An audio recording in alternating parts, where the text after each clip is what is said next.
이분이 지금 이제 그 헌재를 직접적으로 비판을 하고 나섰습니다. 어젠데요. 속길 재판으로 서둘려 하는 것이냐. 그것이 나중에 후세 졸속 재판이라는 평가를 받으면 어떻게 하려 하느냐. 이 비판이에요. 저는 홍준표 지사님이 자기 페이스북에 쓴 내용을 가지고 그대로 한번 보겠습니다. 피소된 대통령에게 충분히 소명할 기회를 줘야 하는데 최근 헌법재판소의 모습은 그렇지 않아 우려스럽다. 이건 팩트가 틀린 겁니다. 왜냐하면은 이번이 처음 같으면 이건 충분히 당연히 이분 말씀이 맞지만 세 번째예요. 지금 세 번째. 나올 수 있는 기회를 지금 언제 오라 이렇게 아니, 지금 그 소명한 부분은 아마 이런 것 같아요. 제가 이 홍 지사가 없으니까 네. 내가 대신 네. 얘기를 하자면 예컨대 이 대통령단 대리인단 주장은 네. 예, 그렇습니다. 이 최순실 게이트 뭐 야권에서는 박근혜 최순실 게이트라고 부르는데 이 게이트 자체가 이 고영태 일당의 농단으로 시작된 것이니까 그 점도 이 심판정에 현출되어야만 한다. 이 주장 같은데 그것을 헌재는 이 보란 내용과 상관없다.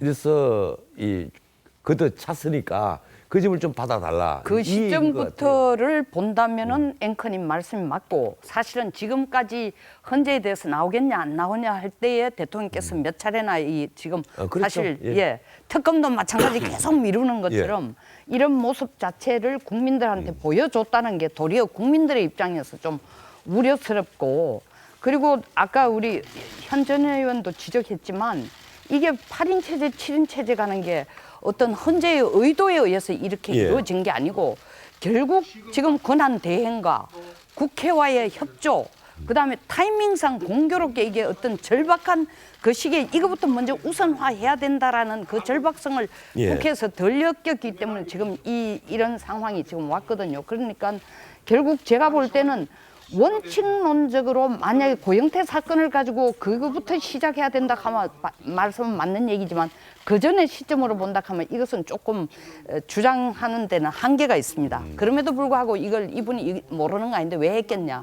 결국 자기 정치 기반을 색깔을 선명화하면서 보수를 결집시키는데 이거보다도 더 효과적인 게 뭐 태극기 10번 드는 것보다 낫죠. 근데 이 홍준표 지사의 이 발언을 우리가 이렇게까지 길게 논의할 필요가 있는지에 대해서 저는 크게 의미 없다 이렇게 생각이 우선 들고요. 예. 그리고 아니 그 문제는요. 이 홍준표 지사 잠깐만요. 네. 홍준표 지사가 거론을 했지만은 네. 사실 많은 헌법학자들이 이미 주장을 하고 있고 오늘 아마 도화신문 어느 신문의 광고에도 그게 포함이 되어 있습니다. 그래서 사실 홍준표 지사만의 주장이 아니에요. 많은 분들이 이 문제를 본격적으로 거론을 하고 네. 만약에 헌재의 이번 탄핵 심판 결정이 나오면 평석의 제일 앞부분에 들어갈 문제입니다. 그래서 우리가 그 전에 한번 의견을 한번 내볼 필요는 있는 겁니다. 그런데 뭐 전혀 몰랐던 상황이 아니고 3월 13일을 기점으로 뭔가는 이루어져야 된다는 건 우리 모두가 알고 있는 주지의 사실이었죠. 그런데 이제 홍준표 지사의 경우에는 사실은 성완종 리스트 사건이 빵 터지고 나서는 이제 그분의 정치 생명 끝난 거 아닌가 모두가 생각했는데 역시 인생도 정치도 알 수 없는 거잖아요. 그래서 꺼진 불도 다시 봐야 된다 이런 얘기가 있는 건지 모르겠습니다만은 갑자기 이제 이 자유한국당 이름도 났습니다. 저는 자유한국당, 바른정당 두 군데서 뭐 양쪽에서 지금 뭐 러브콜을 보내고 있다고 하고 그리고 본인도 이제는 내가 자유로운 입장에서 다시 얘기할 수 있겠다 이런.